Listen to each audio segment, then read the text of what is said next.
and welcome everybody. Good morning, good afternoon, good evening. It is really wonderful to get a chance to see people and to meet you. We are very, very excited to welcome you to the program. We're going to take a little bit of time this morning to give you a chance to talk to a panel of our current students so that they can share their experiences with you. I want to just give a quick heads up. We are recording this session because we do recognize that we have admitted students who might not have been able to hop onto this session today. So just to be aware that we will be recording. And I want to introduce the panel to you, but before I do that, I want to just share my slide and give you a little bit of an overview of the cohort that you would be joining. Bear with me while I share my screen.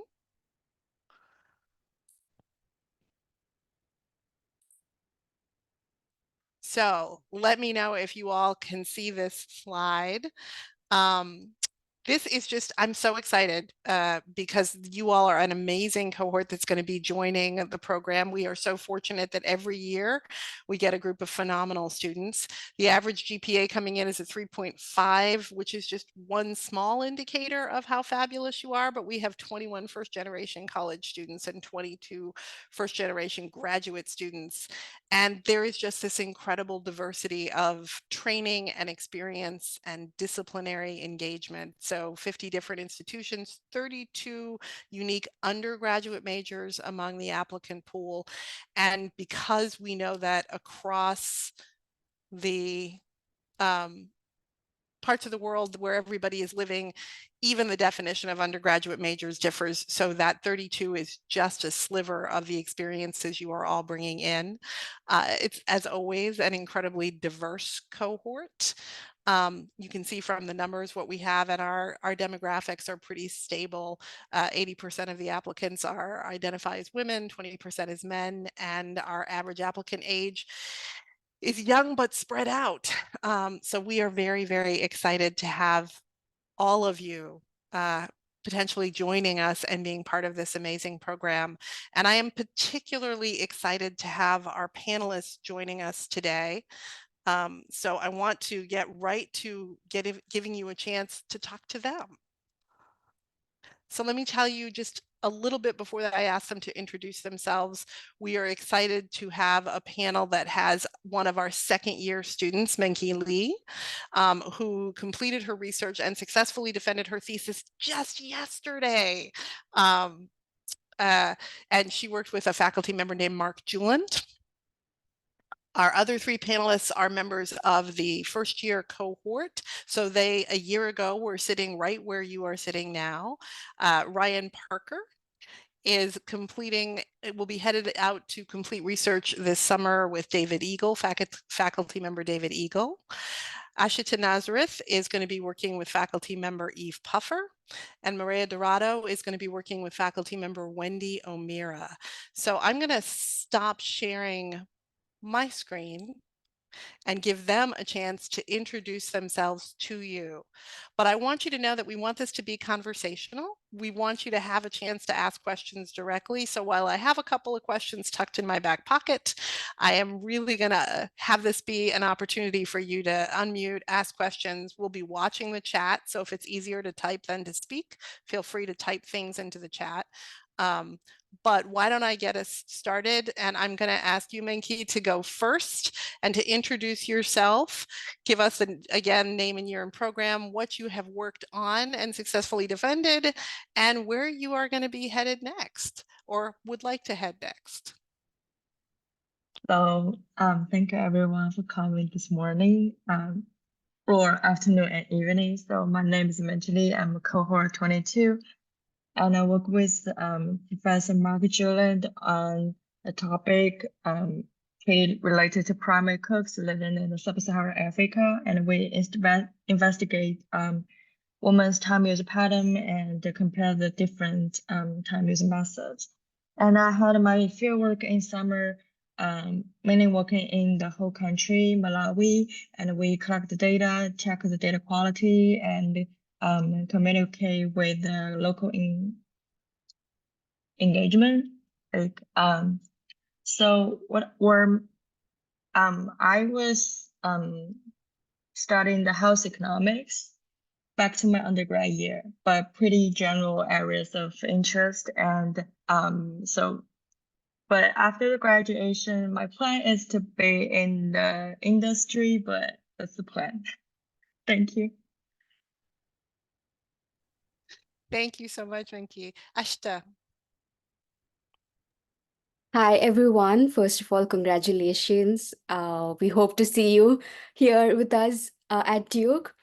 As Lisa mentioned, I'm a first year graduate student. So before I could join this program, I had just graduated in June of 2023 with a degree in Doctor of Pharmacy, and I was here in August.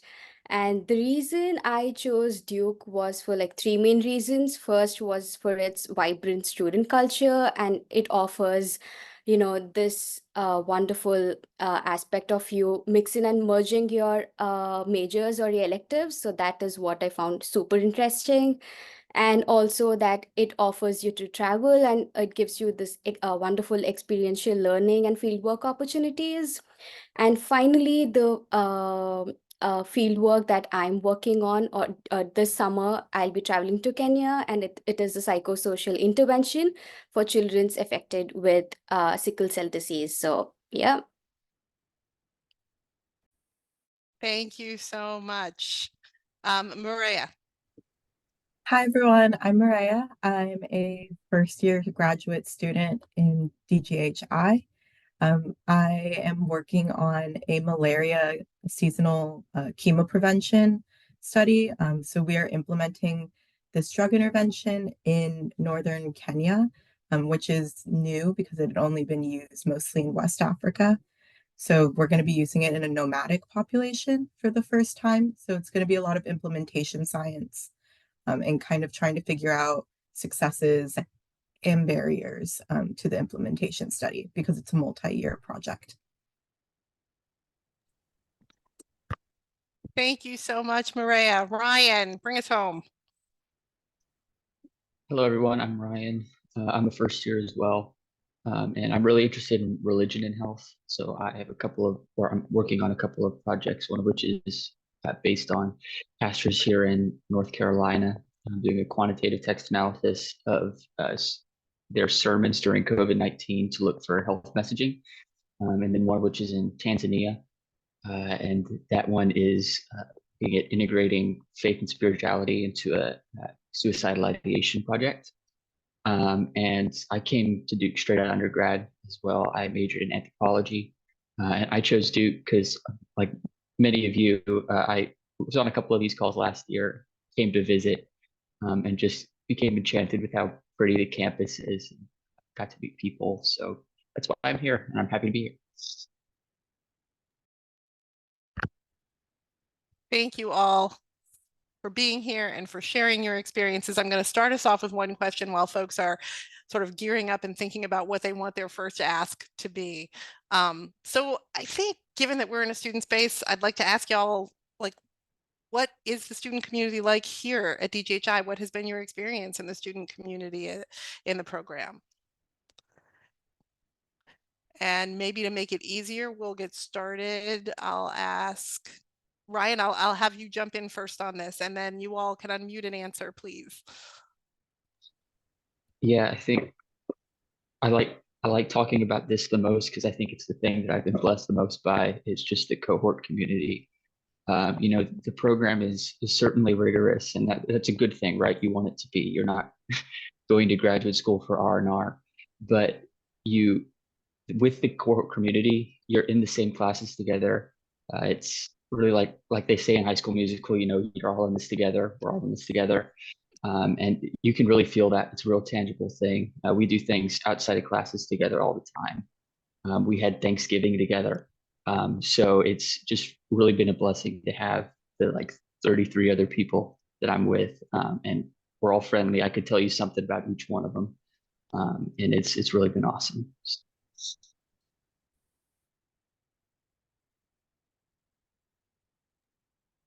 Okay, I'll go next.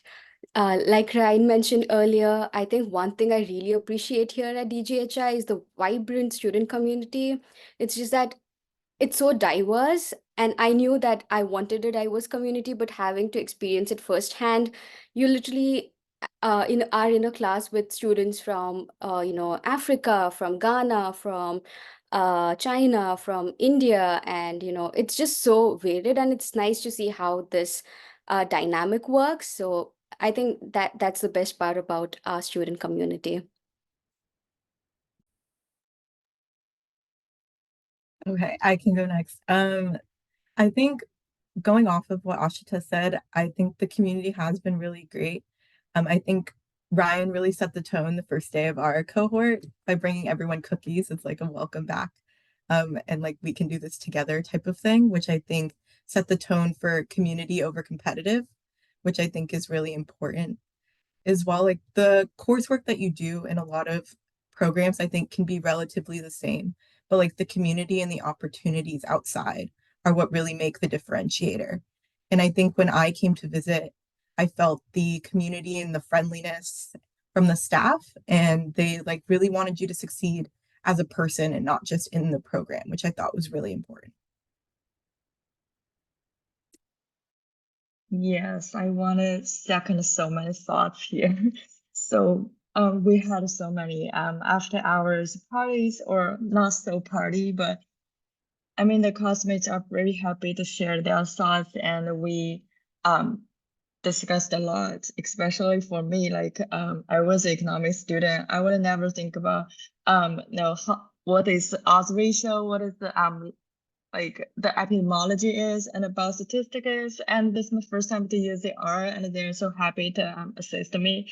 That's the one thing I really appreciate. Then I like the flexibility of this program, because my research, sometimes I feel like I'm outside of my friend circle, because they were on the rare disease, but I'm in a kind of public policy paper, and but the staffs and other outside of DTHI resources really support me. And I've shared my research and my subject to many, I can say it's the seminars, or like the research group. So that's also the thing I really appreciate. Thank you.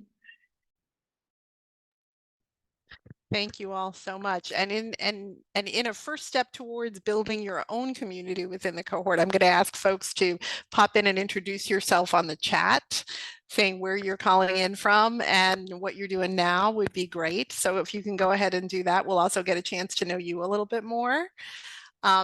And if you want, I'm curious to know if there are just some big areas that you all want to make sure we talk about before I start peppering the panel with more questions or asking you all. I know there are some pretty broad areas that we see student interest. Are there specific topics that you'd like to make sure we talk about? And you can throw that in the chat or unmute and just say that. I kind of wanted to know more about like how you match with the professor during the year, like the first month. For the research, I don't really know exactly what you guys call it, but that's kind of what I really wanted to know more about. Terrific. So maybe while people are introducing themselves in the chat, if you all on the panel can talk a little bit about the match process and how you approach that, because it's a big part of the first few weeks in the program.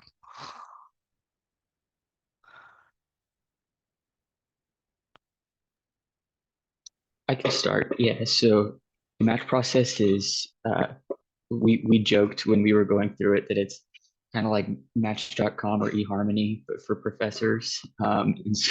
So what you do is you once you get into the program, you get a list of all the professors who are looking for students, and you can kind of go through and you rank your top 5.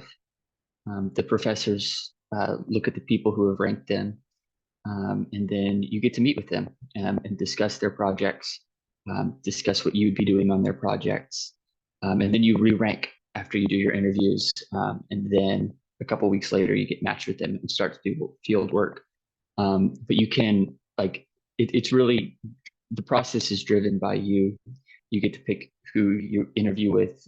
You get to pick who you list first. You get to pick who you list at the end, and almost everybody gets matched with either their first or second choice. It's something that happens for most people. And for the most part, the people that I've talked to have been happy with their match, have been happy with the research that they get to do. But it's really something that you get to drive, is what I would say.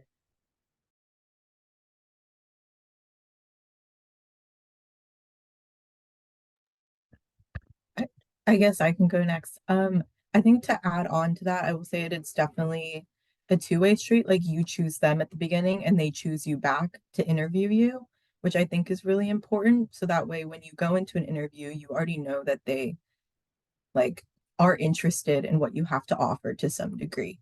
And they're just there getting more information as well as you are. And I think in those interviews, you really get to see who they are potentially beyond the work, whether that's they want to keep talking to you long after the meeting potentially should have expired. Like maybe you set aside a half hour and you end up talking for an hour. And that's a good indication of what your meetings could be like with them going forward.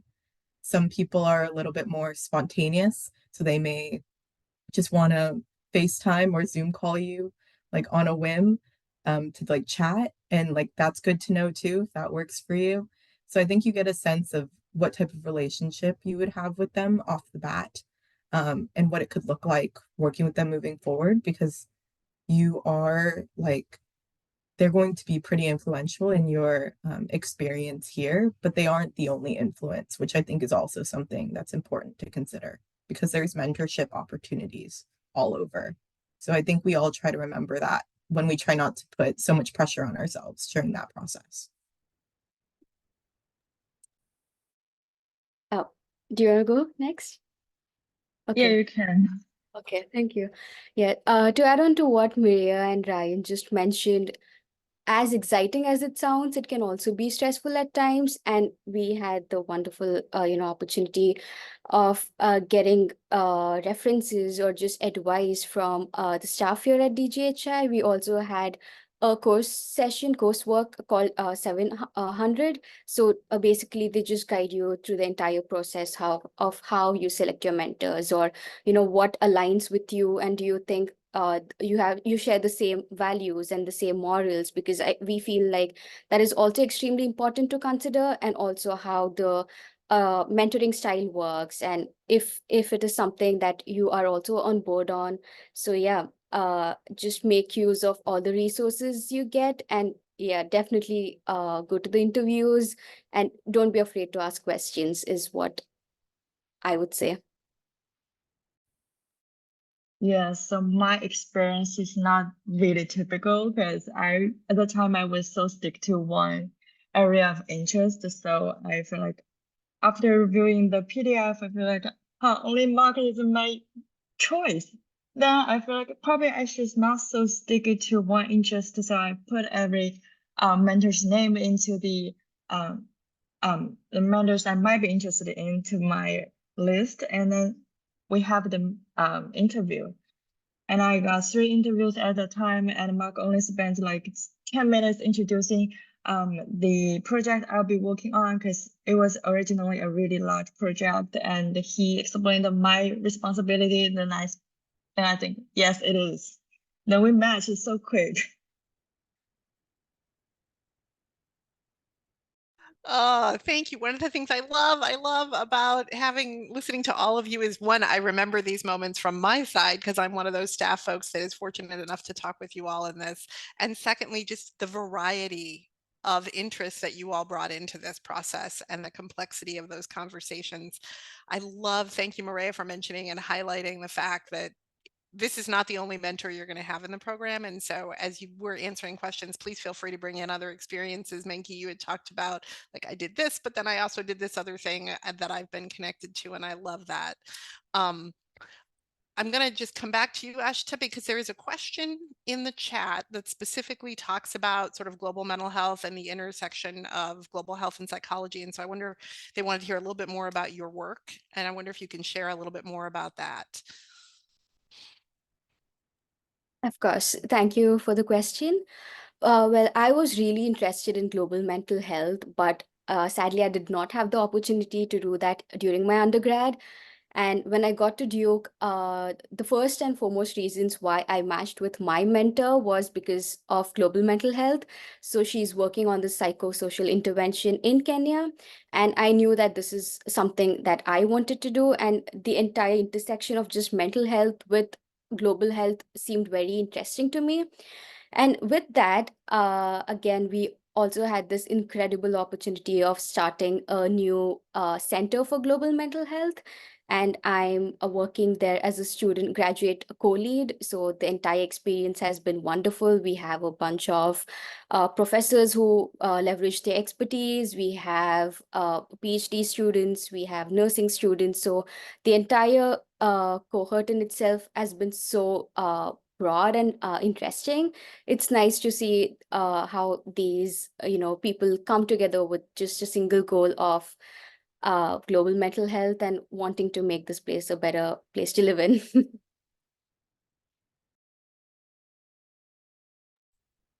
Thank you very much. I hope that answers the question a little bit or sparks a whole lot of other questions to ask. I also saw there was a question in the chat about the 10-week fieldwork.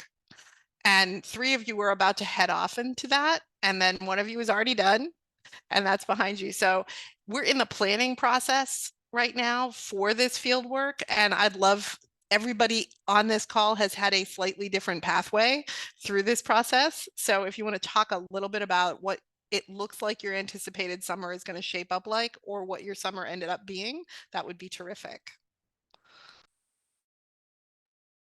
Okay, I really want to start first because I already got the experience. So the 10-week field for me is not a totally 10-week in the field because of the visa. So I have to live in 1 month. But my experience that first we planned our field work, like we have many paperwork about the added to the questionnaires because we are collecting the online data, and also we communicate with the local stakeholders like when should we start and when is numerator training, and which villages should we when and which villages should we visit during the data collection process, and also who is the lead we should contact with. So those were the prep for the field work. And as for how this is organized, for me, mostly depends on my advisor. He planned all of this. So my role is to first week we spent the first week in the capital. So we have the enumerators in one church, and we went to that church for every morning, and we spent like 5 or 6 hours per day for the questionnaires because we want them to fully understand what we want to do in our questionnaires. And I mean, that's the key for the our respondents to fully understand our questionnaires. So, and then we head off to the first field visit, and that's just me. With the enumerators and the lead of the enumerators. So we visit each respondents, like we visit 80 of them each day. And because of the language, so most of the time I was talking with the enumerators, and they would reflect every issues or the thing that they think should be reported to the project team. So I was a person responsible for communication and also reflect any observations I had. So that was the experience. And I would probably took 1 or 2 days off after 2 or 3 days in the field. So that's the time I had the Zoom call with my mentor and our project team. And also I had the data quality check. That was really a lot because I have to manually check every data, and I was blind at the time. So that's the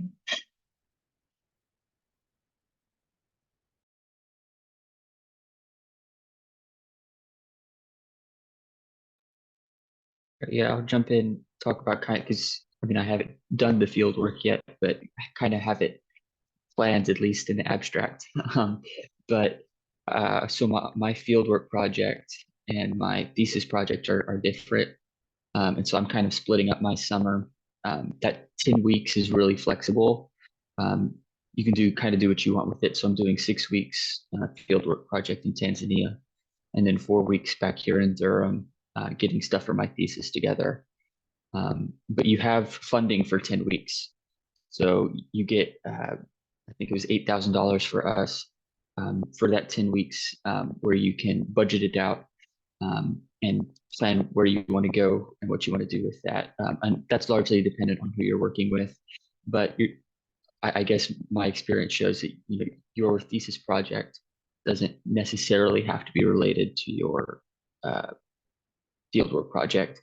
I mean, that helps, of course, but there's really some flexibility.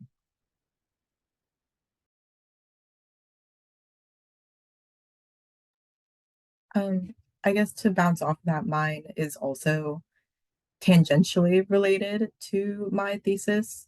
My mentor has one large project, and my thesis is kind of a branch off of one portion of it.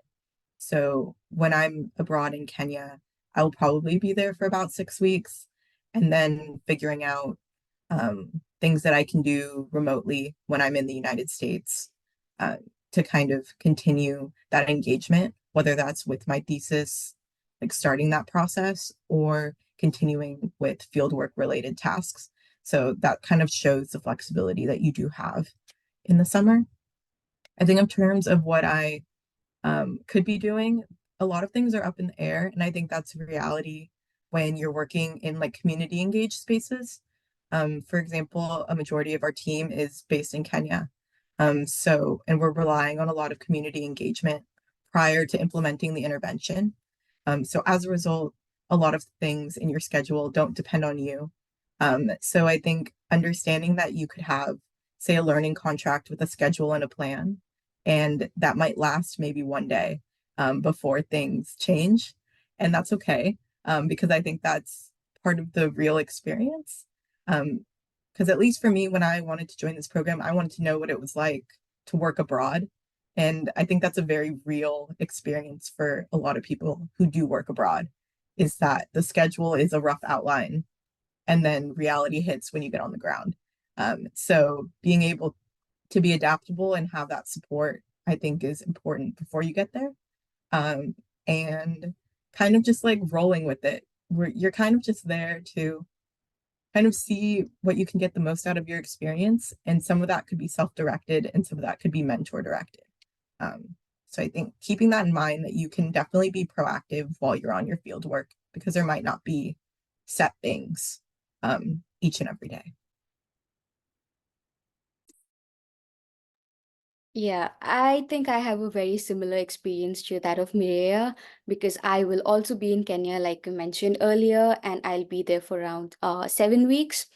And yeah, as far as the preps are concerned, right now I'm in the process of getting my visa approved. We also have to draft a protocol for the ARB. So just getting all those paperwork done. It can be frustrating, but I think as long as you enjoy the process, you should be good. And you have, again, a lot of support. You have support from your staff, from your mentors to just ease the process through. Thank you all so much, because this is really a wonderful snapshot of how complex and flexible it is at the same time to do this. I know the question in the chat talked a little bit about, is this always something that happens in the summer? And the short answer is yes. It is something that happens in the summer because it is something where we expect that to be the total focus of that time. But the experience, as you've heard, bridges between year one and year two, because you start building towards this in year one and you're going to finish up and you're going to do your writing in year two. The actual experience usually occurs pretty much in year one, but engagement with the community partners, research teams, if you're doing an internship or practice-based pathway placement, which we do have, that might start in January as a slow lead up to a full-time engagement in that 10-week period. And the 10 weeks is really meant to be the focused engagement of time. We want to give you a little time at the beginning of the summer and a little time at the end of the summer for your brain to take a moment to breathe in between coursework and fieldwork, and then re-engaging with coursework again. But the hope is that there is a lovely structure that you start to lean into. I just want to like amplify and do all the snaps and all of the claps for the things that say you have to be flexible, and that we make plans and then we live into what those plans actually become. As global health practitioners, which is what we are training you to be, and we're excited that you will be, it's never our goal to have our schedule direct what other people are doing, right? We are there to collaborate, and we are there to work well towards meeting the challenges, which means we're not going to be the ones controlling this at all. And that's one of the most important lessons we learn, is to sit in this space of collaboration, even if it can be challenging sometimes and uncomfortable sometimes and confusing sometimes. Other things that people want to make sure, questions that you all would like to ask. I want to give people a chance to just unmute and ask a question directly. I have a question. I wanted to know, you guys talked a little bit about diversity in the beginning. How has a diverse cohort impacted your experience? And how would you say, like, if you didn't have that diversity, what would change?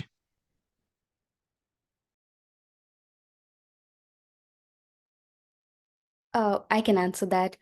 Well, in the very beginning of our semester in back and fall, we did have this group activity to which we went to Greensboro in, and all of us were strangers. All of us had just moved to Durham, and some of us were international students, and we literally knew no one. We knew nothing, and I feel like that engagement or that activity we had really got us started on a very good path. So we all in the beginning, we got to do these really fun activities. We were rope climbing, and we knew none of them. So that created this bond, and then we started talking to one another, and it was a very good start. And after that, when you got back to your classes again, DGHI created plenty of opportunities to network with people, to speak to people. And to your point, how did that work? Well, if we had a question or if we didn't understand something, and if you could just go to your friends and ask, they would provide a fresh perspective, and you would be like, oh, I never thought of this way, or I never knew this was happening. Thank you for your point, or thank you for your perspective. It really creates a fresher perspective, or I have a new way to think about it. So I would say it really gives you a new way of thinking. The entire process becomes a lot more easier, and yeah, unity in diversity, I guess. So it makes it a fun journey. I think what's really good about the program is the first year, there's a lot of your core classes integrate group work. So kind of those forced groups help break the ice of approaching someone new that maybe you didn't have a chance to talk to during orientation or things like that. And I think having that diversity reduces competitiveness because your strengths are not the same. And what you need to learn is not the same. Like, for example, I came directly from undergrad, from a math background. So I didn't really know much about health in general, beyond a few like jobs I had. But there were people that were medical professionals, had worked abroad before, things like that.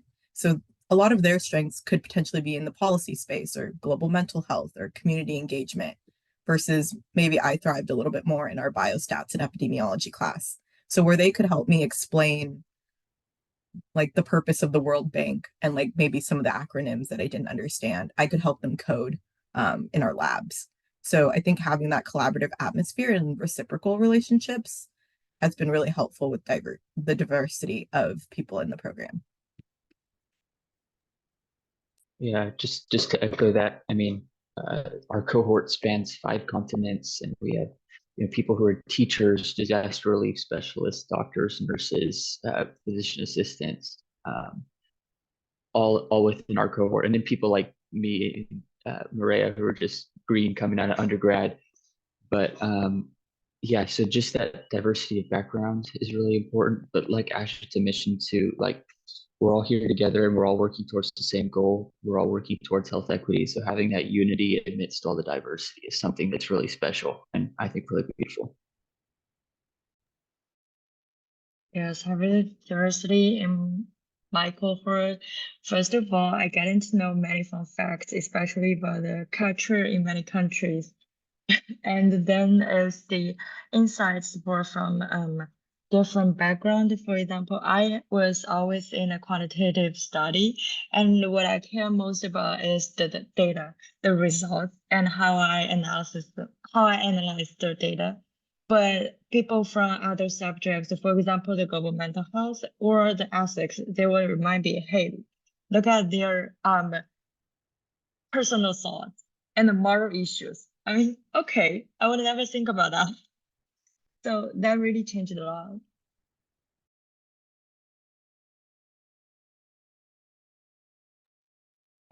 Wonderful, thank you. Other questions from the group? Things that you'd like to ask? We're wide open here, so nuts and bolts to courses, to housing, to life in Durham.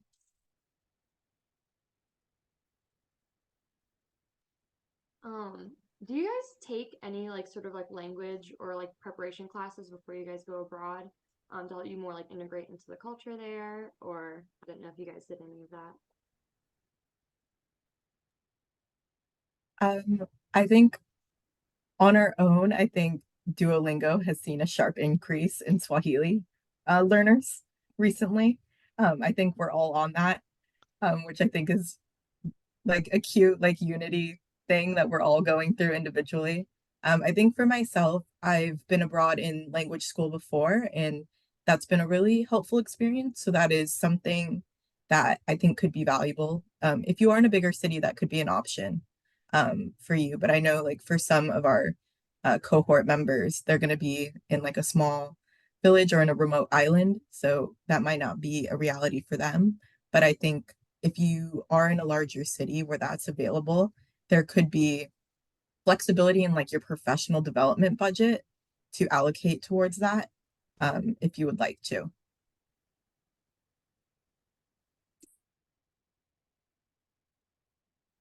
Yeah, and I will hop in and say that there actually are Swahili courses at UNC, and occasionally we have them here at Duke as well. So people can choose to opt into that if they want. But the other thing is, very realistically, even a semester's worth of language is going to get you some wonderful social capital and an ability to connect. The technical aspects of languages we're not likely to pick up in a few weeks. And so we want to make sure we recognize that appropriately in the planning processes. So yeah, I'm a huge fan of the Duolingo. Thank you. That is just like perfect. Other questions?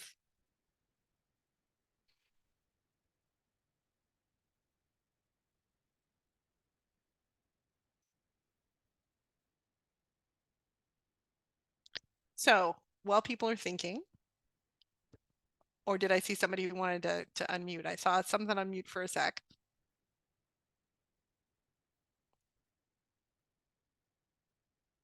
Okay, well, while you are thinking of other questions, I have something I want to ask all four of our panelists, which is if you can put yourself back either a year or 2 years ago to think about from just like a logistics, I'm moving to Durham perspective. What were the questions or things that you were thinking about that you look back now and say, oh, I wish somebody had told me this, or I wish I had been aware of that? I can start with that. So, in terms of getting housing and getting apartments, once you become a student at Duke, you get a net ID. And you can use that to get onto this website called Duke List. And what Duke List is basically a place where you can find other Duke students to live with, students who are looking for um, another person to rent their apartment with or to live with. And so that kind of gives you a safer space to find someone to live, find somewhere to live for people who are subleasing and looking for other people to rent. And that's a really good resource. That's what I use to find an apartment. And there's plenty of places to live around campus. I'm fortunate to where I can walk to campus every day. And I think that That's true for the majority of our cohort. But there's plenty of apartments around with various levels of swank, depending on your budget. But yeah, Dukelist is a great resource, but you have to have a net ID for it. So once you become a student, you can get on and start to look at them.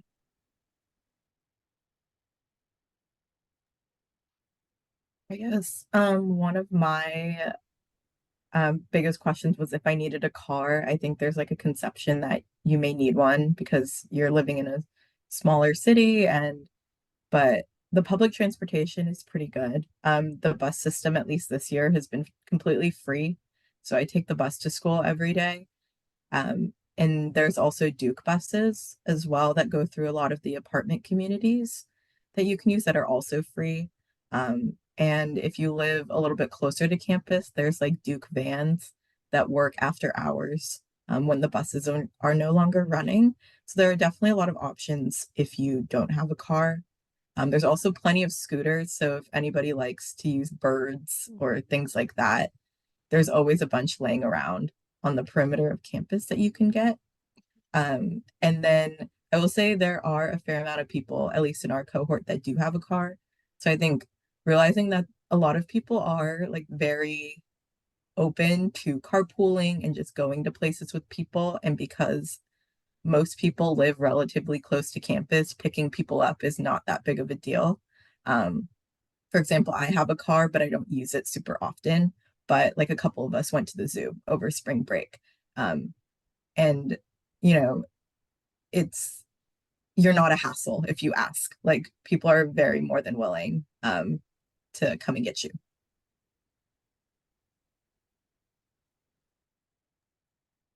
Okay.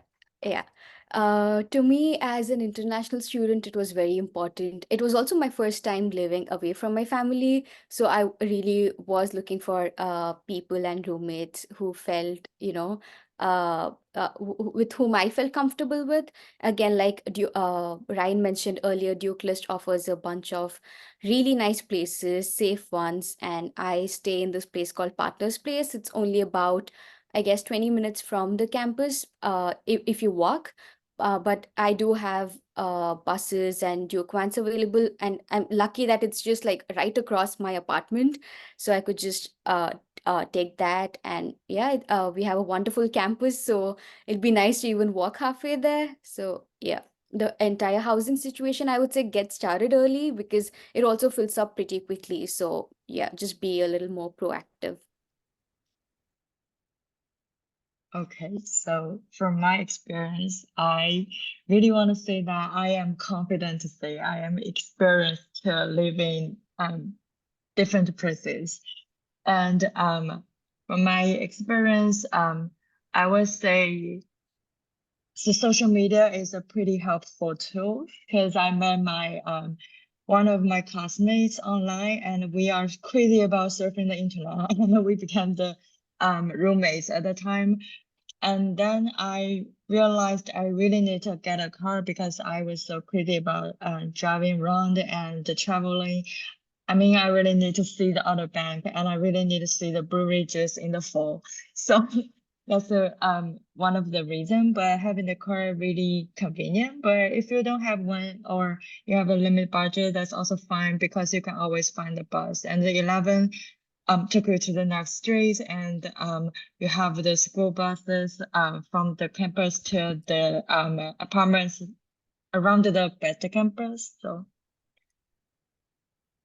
that all depends. Thank you all so much, because it is the nuts and bolts, like the details of things of what is an ordinary day going to require is such a big piece to think about. So thank you for the very specific.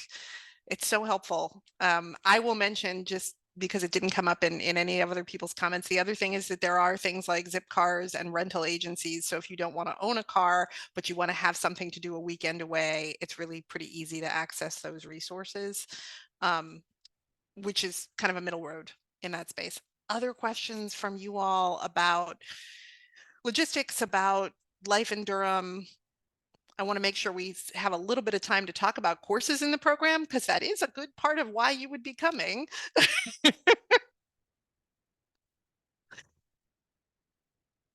Okay, so I will ask the panel, and I'll start with you, Menki, just to talk a little bit about coursework in the program and your experience of it, maybe electives you chose to take. Okay, so apart from the core courses in DJHI, I took one of the elective course called Global Health Policy, which to me many I think they are really conceptual, and they introduce a lot of examples related to the policy from the start to the end, like the motivation and how many local stakeholders should be involved, blah, blah, blah. And that was the course I feel like really built the concept. And then I took the courses in the Stanford School of Public Policy where I met Murdy. She was really enthusiastic. And it's also a global health course because I am on a project about the primary cooks and we care about individual characteristics. So I took that course and it's called the demographic factors and their measures and the methods. And I met a lot of people, like people from the social science, people from the what's that? It's called. It's about the human, and she said it's a really broad area, and then that I met a lot of people from the broader subject, and then I had the course now in the Nicholas School of Environment, and I'm learning the GIS because that's really helpful when writing up my essay, and we can share the visualizations regarding our data. So there are many courses, and I can consider them as tools.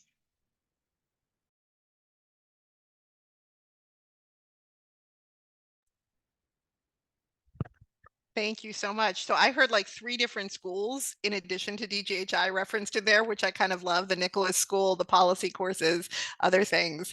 Folks who are in their first year, talk about your experience with core courses, any electives you might have taken. That would be great.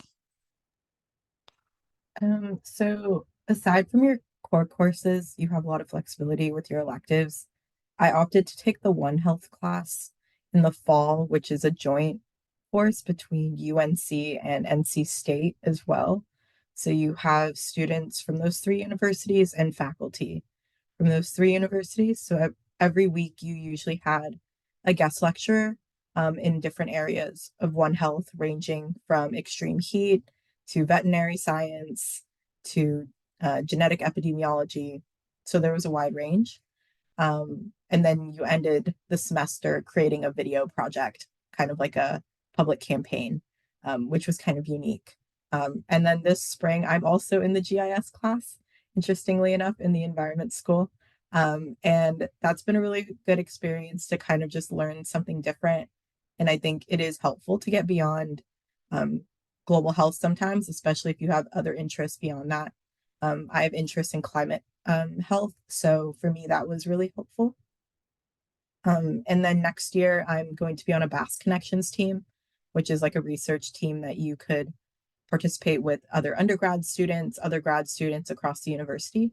And that can count as an elective in your second year. So I'll be working on a research team that's focused on the causes of kidney disease, potentially by extreme heat in Sri Lanka. So that's what I'll be doing next year as well.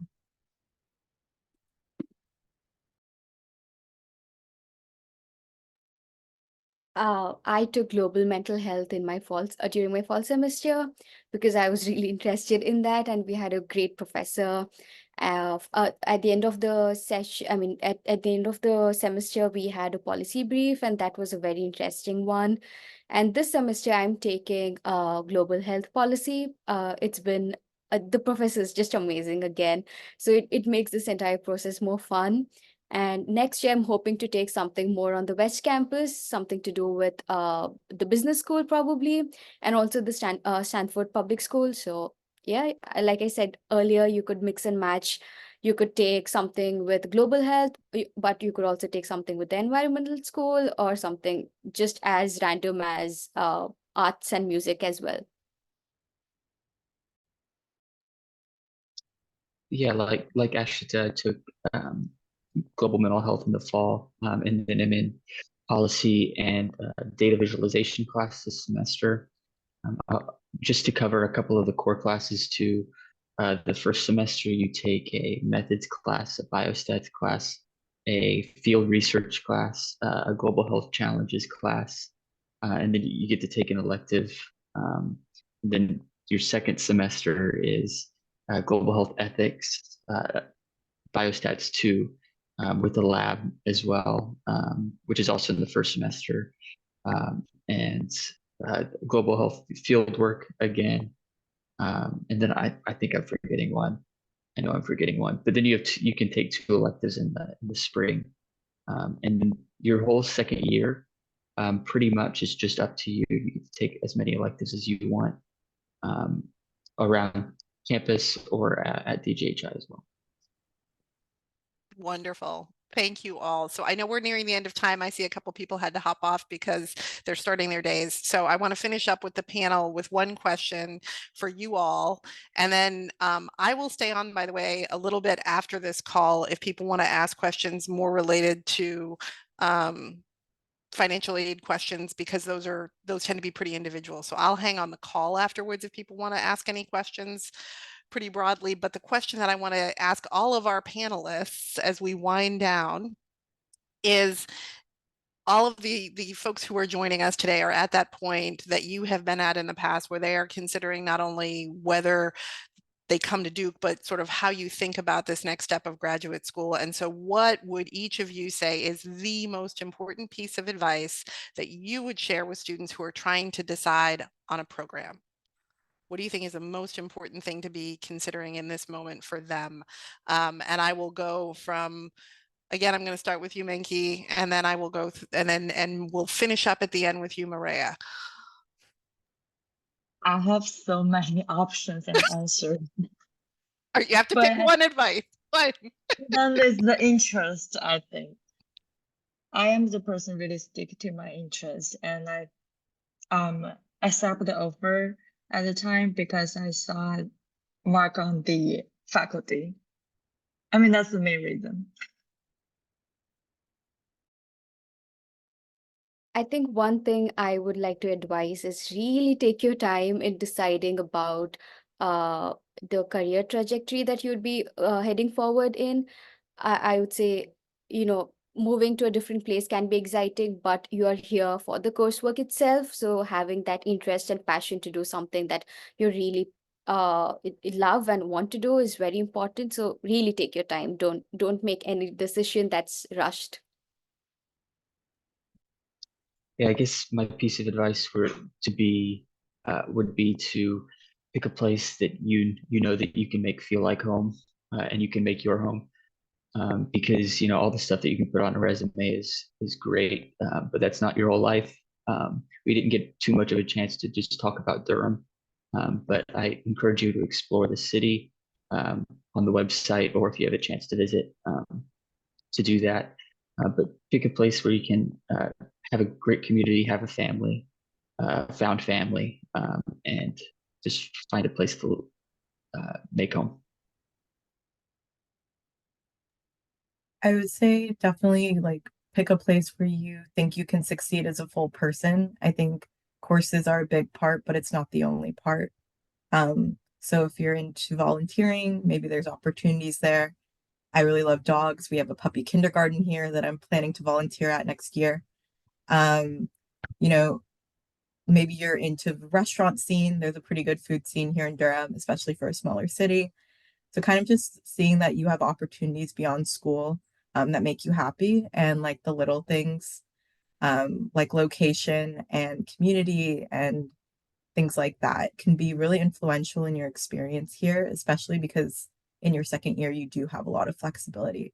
So I think considering what your goal is and where you know you'll succeed is really important, and to have that honest conversation with yourself if Durham is like the place for you, and if the structure of the program is a place for you. Because at the end of the day, we want people to like choose a program that they know works for them. Um, and I think that goes across graduate school. Mm. Such incredible wisdom. Thank you all so much for giving us some of your morning. I'm so grateful to all of you who are here. I do want to just make a plug. Remember that the goal is to give you as much opportunity, those of you who are newly admitted students, to learn from our students and to hear their experiences. So there is another admitted students panel with a different group of students who've been kind enough to offer time next Tuesday. Please sign up and join us again. And we'll talk a little bit more about some of these questions with a different group, but also talk a little bit more about life in Durham. It is a place that I absolutely adore. Thank you all again so much. Like I said, I will stay on. I want to release our students back to the rest of their Fridays. Thank you for being here and for joining us. Thank you.